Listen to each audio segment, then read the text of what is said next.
How y'all doing? That's a lot of excitement for a 9 o'clock security talk. That's a little scary. I am concerned. Oh, wow. Well, this is crazy. So I got out of the military 9 years ago. So thanks to all of our duty servicemen and women and veterans, Canada, United States alike, thank you very much.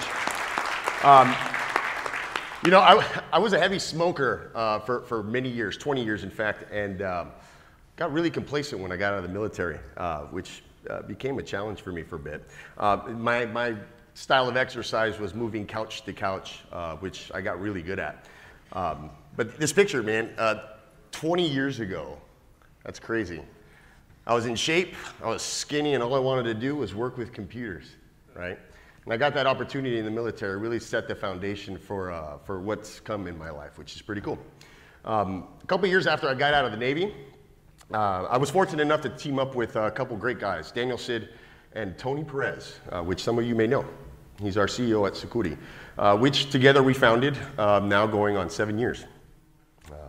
It's many long nights cleaning malware, and I'm talking to the tilt. A couple hundred, few hundred websites a day were getting infected, sometimes averaging 400 or 500, and we were really competitive about it. Like, I am going to beat you. I'm going to close more tickets than you. I'm going to clean more websites to you. And you know, we bet lunches and all sorts of stuff that, you know, I was going to beat you for the month and what have you. But it was crazy, the amount of malware that we were seeing. Man, and still today, it's a really big problem. In 2012, Tony and I actually flew out to Brazil, into Brasilia, which is where Daniel Sid, who's our founding partner and CTO today, was living. And we were doing, I think, like a planning and forecasting meeting at the time. You know, we had these ambitions to grow and change the way that the security landscape was online, right? It's a really special trip for me. I quit smoking on that trip. I didn't take a pack of cigarettes. It was a bit overwhelming for the guys. In fact, frustrating to the point they wanted to choke the hell out of me more than once on that trip. You know, and I picked up a new habit. It's called eat all the things. Why are you laughing? Don't be judging me. It's a judge-free zone up in here, all right? No, and at the time, Daniel had been training Jiu-Jitsu for a few years. I think he was a blue belt at the time, and Tony as well. In another part of the world, right? We were in California. Daniel was down in Brazil and between there and Eastern Canada.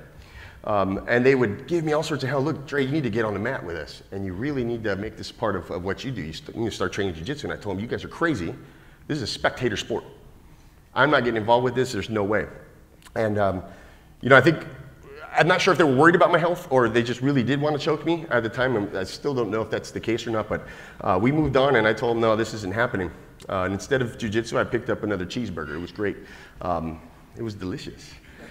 By the summer of 2013, I had gained enough weight where I reached over the 270-pound mark.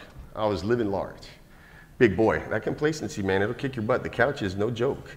But around that time frame, something interesting happened, and it really changed my life in a lot of ways. And it's affected my business relationships, what I've done at work, my family, everything, the way that I feel about myself. It's great. They opened a Carlson Gracie Jiu-Jitsu school in the Menifee area, which is where I live. Tony told me, look, hey, why don't you get started Jiu-Jitsu with me here? I'm going to start and get moving. And I told him, man, again, spectator sport, this isn't for me. But around that same time frame, it was really odd. My oldest daughter, so my oldest daughter is going to be 18 this February. She's graduating, going to nursing school, or that's the hope. She comes to me, Dad, like I want to start MMA. I want to be like Ronda Rousey. I want to be able to come in there and put my dukes up with folks. And I went, look, I don't know where this is coming from, but let's step that back a bit. Let's figure out your ground defense. Let's figure out a means for you to be able to intelligently defend yourself on the ground. And if that's something you want to pursue, then we'll push on from there. Your Uncle Tony, because Tony is my brother-in-law for those who don't know, it has started jiu-jitsu over at the school, the local school. Let's go check it out. And she said, you know what, let's do that. Let's try it out. Well, this, remember, spectator sport thing, right? Things changed. I told her, you know, it sounds interesting, let's go do it. She went and checked it out. I went over there with her and I met the professor. Really cool guy. She got to see her Uncle Tony on the mat. He was sparring. He was doing different techniques with the folks there. And I just see this look in her face of excitement. I went, oh, shoot. What's the deal here? What are you thinking about this? She said, I want to start like now. This is awesome, but I don't want to do it alone. The only way I'm doing it is if you get on the mat with me. Holy crocky, here we go, right? So, you know, that really changed a lot of things. This picture here is not all inclusive. So I have 5 daughters, okay? My oldest one is, again, going to be 18. My youngest one's 6 years old. They have all trained except the baby at this point for at least a year and have all competed in Jiu-Jitsu. This has given them the ability to intelligently defend themselves, right? And my oldest daughter is the one that influenced this. She went, the next 3 wanted to do it, right? She actually broke her leg here this year, unfortunately, hiking, and it's been off the mat, but is wanting to continue once she heals up. As for me, things got a little crazy, so I took it overboard. I've been now training close to 4 years. I train 3 to 5 days a week, and I compete about 6 to 8 times a year. Okay, so it's really changed my outlook, and it's gotten me off the couch. Now, how many of you know Jiu-Jitsu? You guys familiar with it? Any practitioners? We got one other. This is awesome. All right, 1 out of a lot. Shoot. Well, my whole objective may entice you here. So, little history. So, Japanese Jiu-Jitsu, which was really practiced as judo, was brought to the Gracie family in the early 1900s, 1914 or so. And the real premise of that after that, you know, was to change the attitude of smaller folks and give them the ability to really tangle it with big folks and give them a better advantage, or at least equalize and not get their butt kicked, right? You know, oftentimes inexperienced folks end up on their back and they have no mechanism to defend themselves, right? So the whole action of the art was to neutralize that. And it turned out the Japanese meaning of Jiu-Jitsu is the gentle art. All right, so enough stories for the moment. My name's Dre, CISSP, and I'm co-founder of Sukuri. Before I started Sukuri, I was the CEO of a small agency. In fact, I went back and played in that space a little bit more in 2014. Tony took over as CEO of Sukuri, and I went back into the agency space for a couple of years and was able to work with some pretty large projects with companies like Microsoft, Discovery Channel, and Campbell Soup. So been a good experience. So I've played on both the security side and as well as the web development side of the house. Again, I started Jiu-Jitsu about 3.5 years ago, well after security and web stuff. And earned my CISSP well before my blue belt, both big milestones for me and super important. Now, when I think about the complacency and my couch surfing and the spectator sport of that, you know, my biggest regret with Jiu-Jitsu was not getting involved earlier.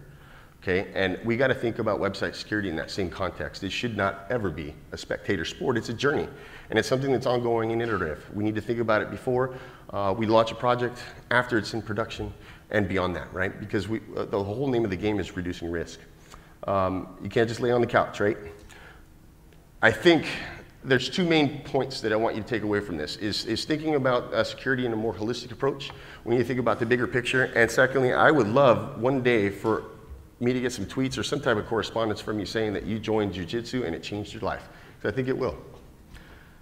Now, the real kind of reasoning behind that story. Oops, I went past it a little bit. All right. So, well, anybody want to fight? No? All right. So let's see if I can tie this back into Jiu-Jitsu a little bit, but I've got some numbers and some info I want to cover that I think will help you give you a gauge as to the general online space and some of the risks and things that we're dealing with. Okay, so as of the last month, 1.1 billion active websites on the internet today. We reached the 1 billion club somewhere around September of 2014, so it gives you a kind of general idea of the speed or trajectory of growth. But 1.1 billion websites, that's a whole lot of tacos. When you think about all the awesome innovations and things that are happening there, you also got to think of all the nefarious activities that come along with that, because those that approach things in the right way are usually combating those that don't, right? So we're dealing with a lot of issues, and rightfully so. It's a big footprint. Out of that 1.1 billion, we're looking at 33% powered by some type of content management system. Now that's open or closed source. So it gives you a gauge as to websites out there with some type of control software behind them that maybe aren't controlled by some closed platform like a Facebook, a Twitter, what have you, right? So that's still a pretty big, significant number. And when you think about how those are all put together, they're The market share, 73% of that 33% is some type of open source platform, Drupal, WordPress, of course, Joomla, and Magento. Okay, those are the main four. There's a few other ones, but they fall off the spectrum in terms of the amount of percentage there. And almost 80% of all CMSs out there are open source. Now that to me, I mean, I'll clap for that one. Come on, open source all day. That's pretty cool. Now, the thing that I think really sucks about websites, vulnerability management through things like upgrades and updates are generally ineffective. They don't work. Right? And it's not because, you know, it's not new news to us, but and it's not that they don't work, it's just people don't do it. They don't get done, right? Like, and that's one of the biggest issues we see today. My question is, why is this occurring? Like, why is this a challenge for us, right? There's an interesting study that I'll reference here in a moment from Northbridge that analyzed a bunch of organizations and how they work with open source technologies. Oddly enough, that 33% number comes again. It's a total coincidence, but just like the CMS market share, Northbridge noticed that approximately 33% of companies out there had no process for identifying, tracking, or remediating known vulnerabilities. That is a challenge. Like, that's a big deal. 47% of those same companies didn't even know what open source technologies they were responsible for, right? So they're running the software in the environment. They have no idea, like they're just not doing anything with it, right? So it's sitting there stagnant, it's outdated, it's vulnerable. That's a problem. Excuse me. 50% of the companies had no one responsible for taking care of that open source code. So think about that for a moment. Do you draw any similarities to that in your organization or the clients that you're servicing? I mean, how often have you found that they're not doing anything with their security, or maybe you're not doing anything with your security, or you don't have anybody responsible for it? So now you're installing this software, it's running, it's meeting your purpose of maybe sales, marketing, whatever that idea is to having the website up, but you're not putting any controls in place to reduce risk of it being attacked, which has some major impacts. What about the technologies you're deploying? Are we thinking beyond Joomla? Are we thinking beyond that application and what that entire stack brings us and that attack vector, right? We've got a widespread attack surface when you start to think about what's underlying under that software, right? So you got all the components, extensions, and things that fall into the application layer, and then that goes into the server software, the actual server, the network environment. Beyond that, how are you connecting? How are you taking care of that site from where you're at? What does your Wi-Fi connection look like? Is your software at home updated? Is your machine infected with something that could be propagated online, right? The attack surface is a lot bigger than we know, or at least give it credit for. So the way that I think we need to think about this is a little different. Perhaps the biggest reason I could find why these problems exist is because of fundamental lack of or understanding of security. Or maybe we just don't care. I think we care. I think we just don't know in a lot of cases. Oftentimes we try to find the problem, but the problem's not new. This is something that's been pre-existing for a long time, and we try to find a quick fix to the problem. This reminds me of kind of the opiate issue we've got, at least in the United States. Like, I've got this pain because my neck's falling apart, and the doctor will quickly hand me a bottle of Vicodin to fix the symptoms, not the problem. So the underlying issue continues, right? We need to fix the problem. We throw tools at things, we don't understand what the intent of those tools are, and it's a bigger thing than that, right? The problem is meant to solve is, it's more important to solve that problem, not just find tools that may hide the issue. Security is much more about configuration. It's a mindset, right? It's a process. And it's a continual process. I think when we think about security, we need to think about the foundation of that. It's really three pillars. It's people, process, and technology, right? The tool's not gonna do anything for you if you don't have a really set instruction and idea of how to use that, a process to do that, and the right people to use that, right? You can't just throw, a tool at it and hope that it's gonna work. So, I mean, at the end of the day, think about that. Like, if I'm a blue belt, so if I get on the mat with a black and brown belt and think I'm just gonna go in and armbar them, I mean, like, what's really gonna happen there, right? 9 times out of 10, if I go to compete at that level, because I am just not structured, I don't have the process or the tools in place to do that, I'm gonna throw an armbar at them, and by the time I realize what's happening, right, they're picking up my legs off the mat, and I'm waking up. It's a problem. I don't wanna go to sleep in a tournament, right? So think about that in the context of website security, all right? We need to put people, process, and technology in place so that we mitigate the risk of being put to sleep. You know, and just like on the mat, I think attackers are looking for opportunity, right?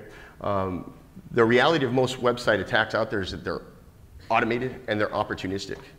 95% of websites, in fact, out there that are attacked today are attacked out of some type of automated mechanism that's put out there. You know, these attackers know that there's existing vulnerabilities with, say, outdated software. Once again, we don't have resources around making sure that those software titles or that stack is updated. And they're automating these attacks. They're scanning for these vulnerabilities and injecting command and control. They're injecting malicious things to go ahead and do all sorts of stuff, and we'll talk about that in just a moment. But 95% of them, right? Like, so there are targeted attacks out there, certainly. We've seen it recently here with the DIN attacks. How many of y'all saw that, where Internet of All Things was leveraged to send as much traffic and inundate at various layers, layer 3, layer 4, and layer 7 of the stack to take out a whole DNS network. They took out most of the eastern seaboard. In fact, Twitter and a bunch of major titles were taken out, right? So target attacks happen, but that's the minority, right? Everybody's website is a target. And when I look at vectors an attacker might abuse, we start to divide those really into 3 kind of key areas: external attacks, internal attacks, and reflective attacks, okay? These external attacks, think like SQLI, RCE type vulnerabilities. They're attacked remotely, certainly, while an internal attack, we're looking at things like cross-site contamination. Have you guys heard that term before? Right? So lateral movement in an environment, you've got 50 websites in a shared environment, and the next thing you know, your favorite website, the one that really means a lot to you, is nice and updated, it's taken care of. But the one downrange, it's running, you know, let's say XYZ software that's 2 years old, gets penetrated, and now that penetration allows for infection across all 50 sites in that environment. It's good times. That's an internal attack, okay? And reflective attacks, which that's probably not the right term to use, but the idea there is we're talking about or describing things that aren't necessarily attacking the platform, maybe something external. Think about malvertising, or think about DNS, for example, that DNS attack, okay? They attacked DNS and it took down the site. There's other instances where we've seen DNS providers get hacked, and all of a sudden your site's redirected. Right? So they didn't attack the environment, but they still were able to change the actual intended outcome of that site or use of the site. Attackers have an objective. Actions on objective refer to things an attacker might want to do with your web property, which now that's redirect, things of that nature. The impacts are going to vary really based on the organization and the audience. Distribution and malware is probably one of the most common use, right? So if you look at websites nowadays, that's the most commonly used distribution of malware. It's not PCs, it's not the endpoint like it used to be. It's really coming from the websites, right? So that ranges into attacks into infrastructure, and you start to see things like DDoS attacks, you know, phishing attempts. There's the whole myriad of different attack types that happen here. And again, the number one distribution of malware is the internet today, websites. So the attackers are, you know, they don't really care. I mean, they're just going to attack whatever they can. One of the big things that we see a lot of, and have you guys seen search engine poisoning attacks? Yeah. So you have awesome ranking, and man, you're just top of the world. You know, the SERPs are spitting you out on every key term you were hoping for, and all of a sudden the site gets infected. And when your users go and try to click on a link, they get redirected to, you know, their favorite pharmaceutical company. You don't sell pharmaceuticals. That's a problem. In fact, it's growing. And at least 38% of the websites that we're seeing in our network in terms of infections are some type of search engine poisoning attack. Okay, a real problem. Now, with that, it extends beyond that, right? Because not only do I want to attack, but I want to have control of that website. I want to reinfect it or use it as part of my network. So to that same point, over 60% of the infected sites that we work with have some type of backdoor that's put into the site. Sometimes before, right? Like they find the vulnerability, they inject, they exploit the site, and they just put some type of file in there or some type of code. It doesn't do anything. It's really hard to detect because it doesn't have anything malicious. It's a command and control script, right? So a week from now, They go in and they want to do some type of DDoS attack or something of that nature. Now they have control of that site, and they come in and then they inject the payload to go ahead and use that and make it part of their network. So now removing these can be a major challenge.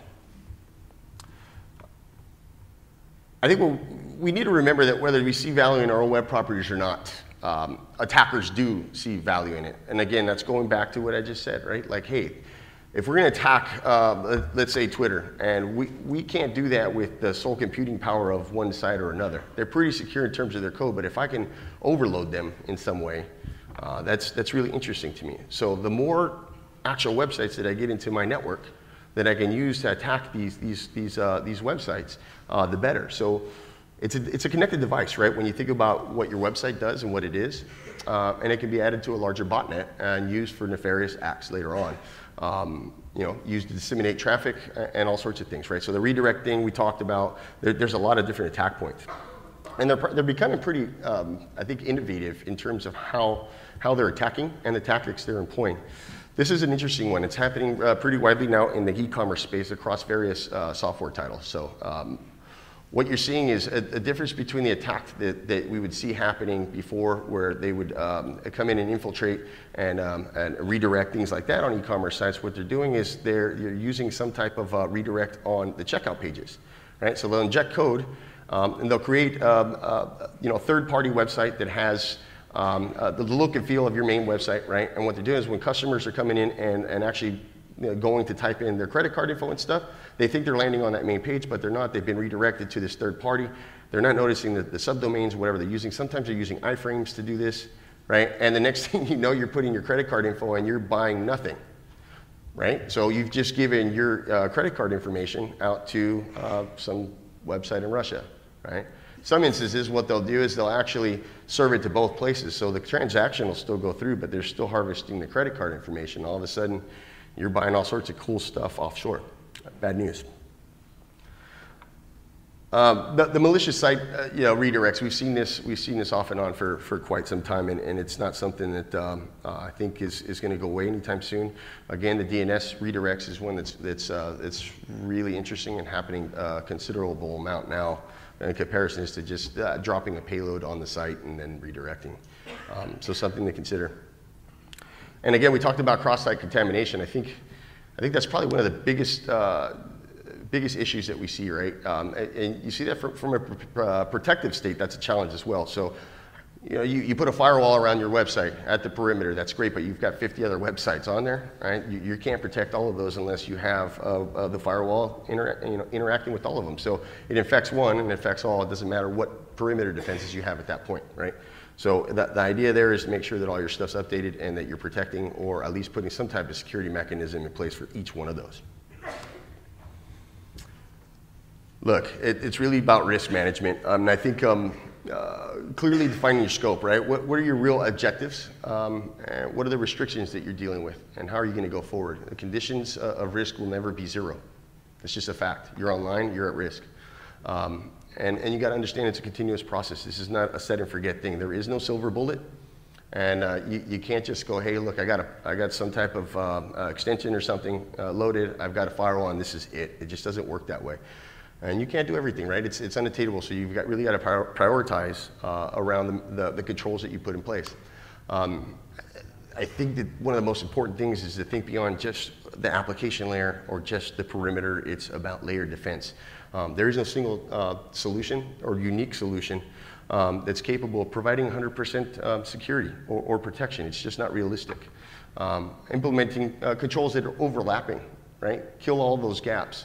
One gets nailed, they peel back one layer of the onion, you've got the next one there to kind of help facilitate that protective layer. That's how you're going to mitigate attacks or at least reduce your risk floor.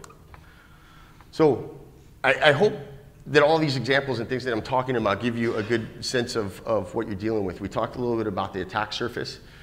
In terms of defense in depth, there's various controls that you can put across the entire attack surface, but it's well beyond just your application, and oftentimes we're stuck thinking about that. We need to think beyond that, right?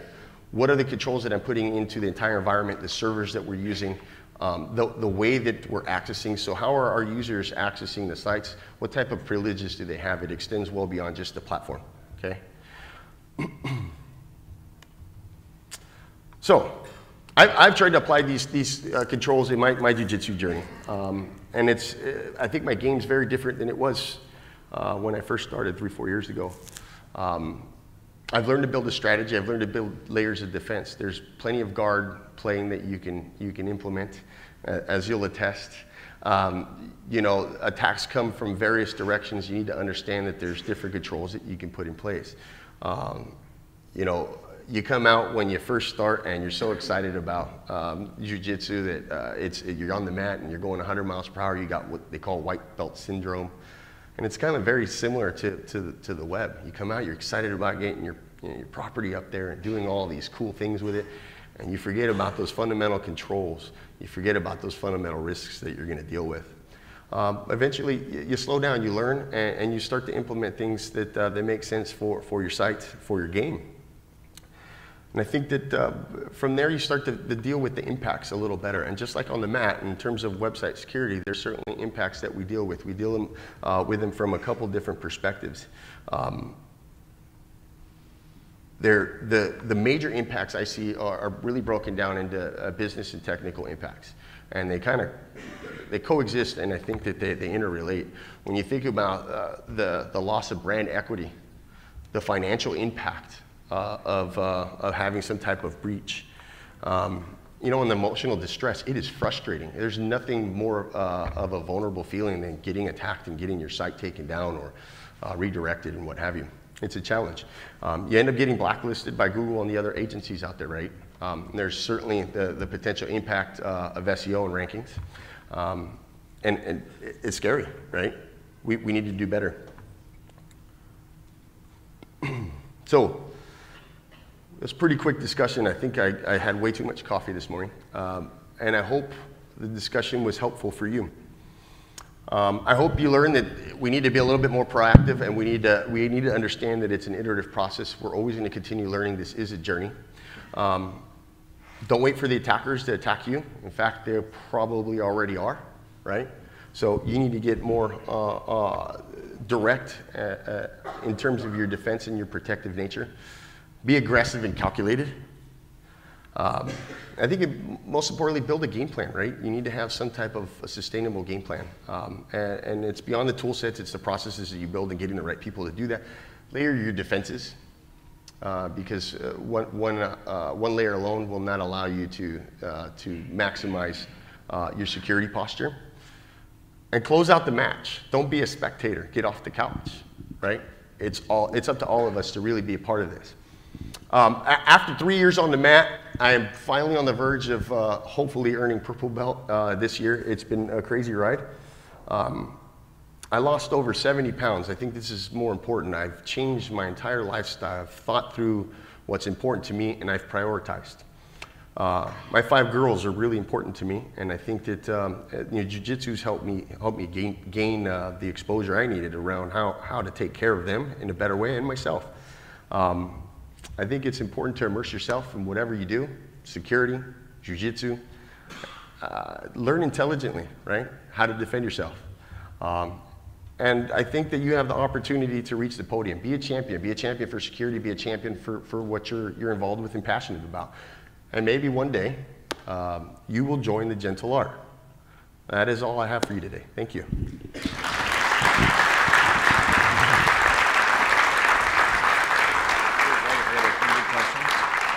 After you. Yeah, up to you. Let's give another round of applause for Dre. Thank you.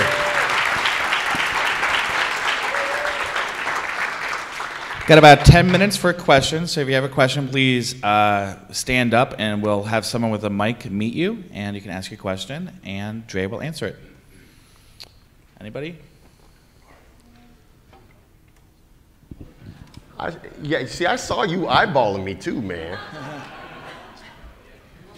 Well, they're making it... That's when it started. I said, you want to fight? He was like, ooh. I can yell the question. Oh gosh, this reminds me of karaoke last night. It's not good. Security through obscurity. It's criticized, and I wanted to get your take on it. It should be criticized. Yes. So tell me, what do you think? Hey, let's hide the user IDs because no one's going to find that. Are you kidding me? Like, you can easily find that type of stuff, right? There's so much silly insecurities out there that are caused by vendors and by folks that maybe don't understand what security through obscurity can do.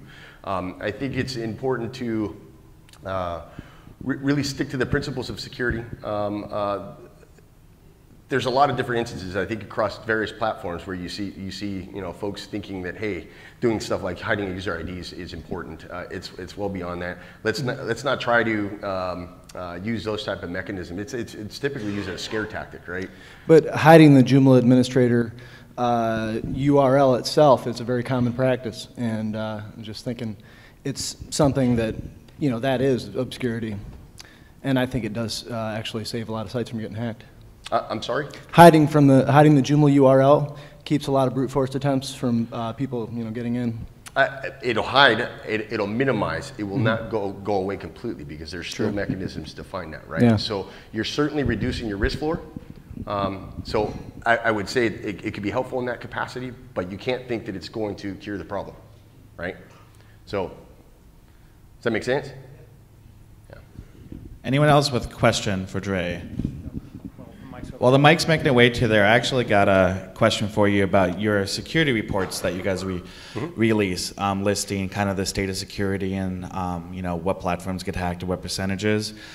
I've noticed that WordPress is pretty high on the list. Is that just because there's more WordPress sites, or there's something inherently different about that CMS, or like what's the takeaways from those reports? So I would say that most open source platforms out there, WordPress included, are doing just a great job in terms of their core teams, making sure that code is secure, that it's updated and as appropriate. When vulnerabilities are released, they're putting out patches for the software pretty quickly. Yes, to an extent, I think it's the footprint of WordPress because it's got such a large market share. But beyond that, I think it's the extensibility at that capacity, at that scale, that's causing the challenges, right? So one, the lack of education in the space, which we talked a little bit about, right? Folks administering sites that really don't understand that inherent risks, security principles at large. But the software, the core, being okay doesn't mean that all of the extensions, plugins, and commercial integration points are secure. That's a problem. They're not coding to the same standards. They're not, the development life cycles aren't the same. They're not using the same security principles, and that causes a higher risk floor, right? I think that's the challenge that you're seeing. Certainly a bigger market share and just a lot of capabilities that are outside of the control of the core team. Yeah, I think in the Joomla community, a lot of developers maybe at a core, break core, and the WordPress not following the WordPress codex in the WordPress way. So I definitely get that. Got a question over here? Yep. First of all, I want to congratulate you on your physical transformation. Thank you. Yeah. Thank you. Let's give us a hand. Thank you. And my question is just for a problem I keep having. I have a client who wants to have lots of people sign up, and I'm just hammered with fake signups. What do you recommend for that? Ooh, that sucks. I think what we should do is talk about that afterwards.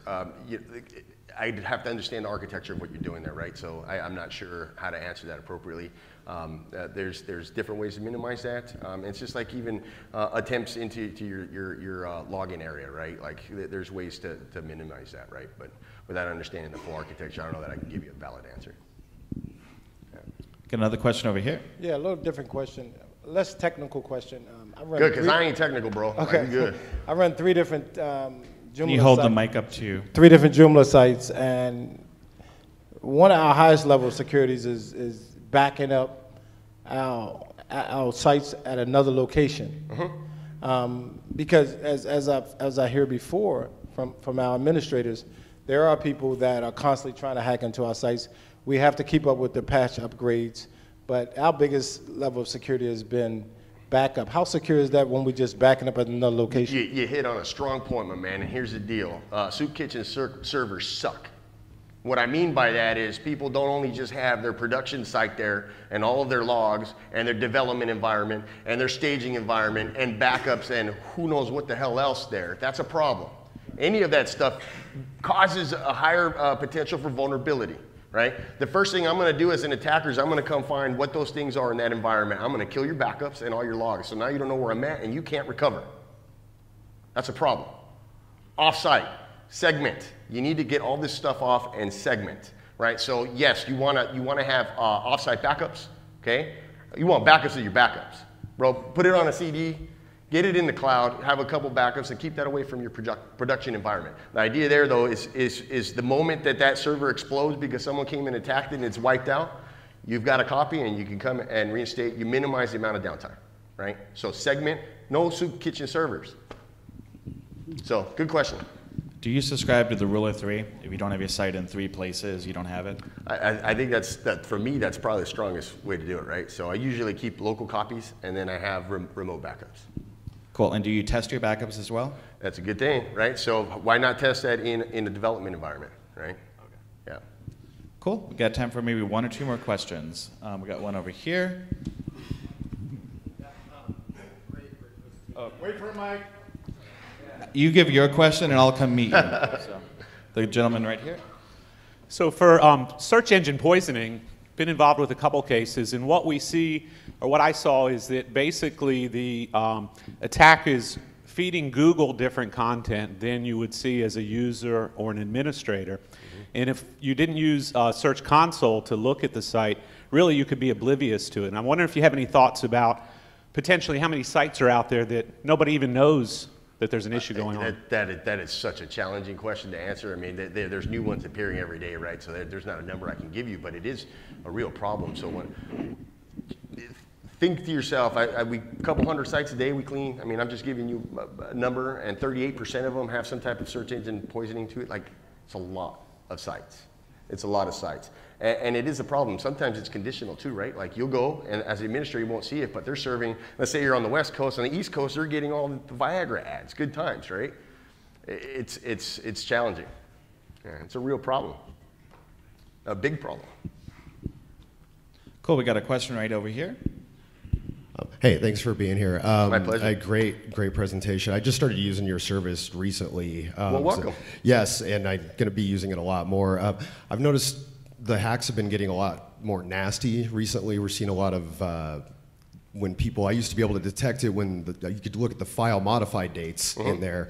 A lot of the hacks I've seen lately they change that somehow, so you can't see. I mean, they're infecting hundreds of files without changing the dates.